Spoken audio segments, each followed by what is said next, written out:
अध्यक्ष जी,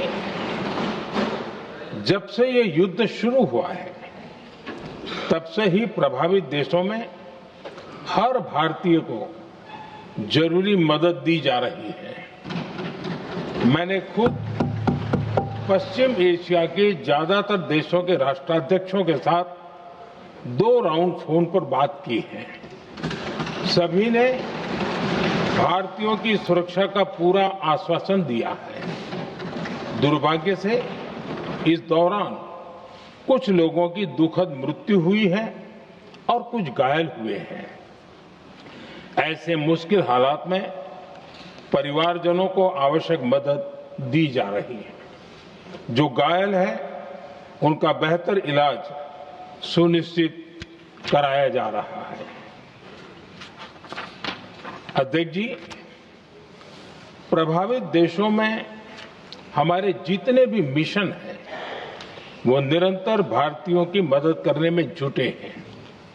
वहां काम करने वाले भारतीय हो या फिर जो टूरिस्ट वहां गए हैं, सभी को हर संभव मदद दी जा रही है। हमारे मिशन नियमित रूप से एडवाइजरी जारी कर रहे हैं। यहां भारत में और अन्य प्रभावित देशों में 24/7 कंट्रोल रूम और आपातकालीन हेल्पलाइन स्थापित की गई है। इनके माध्यम से सभी प्रभावितों को त्वरित जानकारी दी जा रही है। अध्यक्ष जी, संकट की स्थिति में देश विदेश में भारतीयों की सुरक्षा हमारी बहुत बड़ी प्राथमिकता रही है।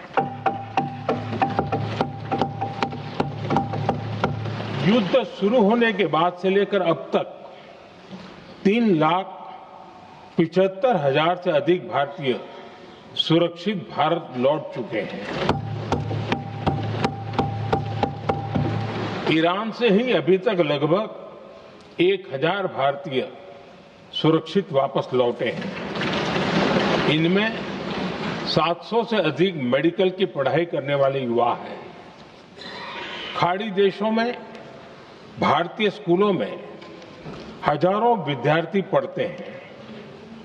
सीबीएसई ने ऐसे सभी भारतीय स्कूलों में होने वाली कक्षा 10वीं और 12वीं की निर्धारित परीक्षाओं को रद्द कर दिया है।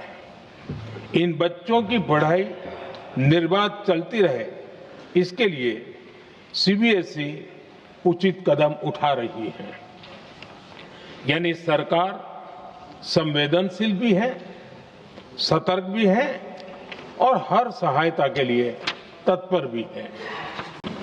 इस समय पश्चिमी एशिया की हालत चिंताजनक है। बीते 2-3 हफ्तों में जयशंकर जी ने और हरदीप पुरी जी ने इस विषय पर सदन को जरूरी जानकारी दी है। अब इस संकट को 3 सप्ताह से ज्यादा हो रहा है।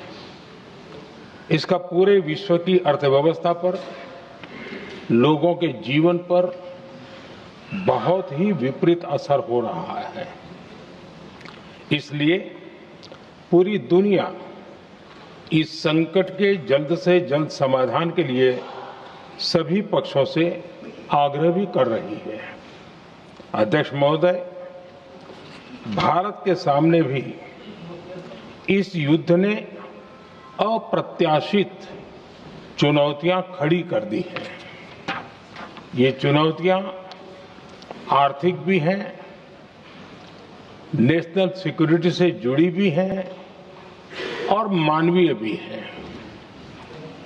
युद्धरत और युद्ध से प्रभावित देशों के साथ भारत के व्यापक व्यापारिक रिश्ते हैं। जिस क्षेत्र में युद्ध हो रहा है वो दुनिया के दूसरे देशों के साथ हमारे व्यापार का भी एक महत्वपूर्ण रास्ता है।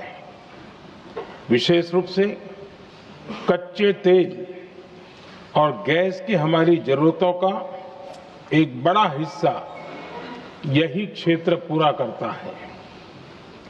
हमारे लिए ये रीजन एक और कारण से भी अहम है।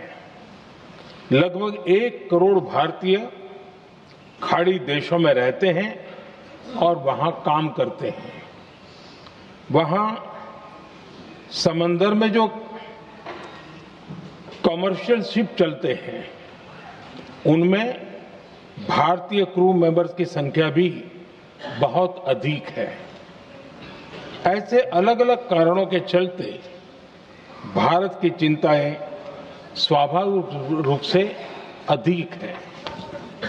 इसलिए ये आवश्यक है कि भारत की संसद से इस संकट को लेकर एक मत और एकजुट आवाज दुनिया में जाए।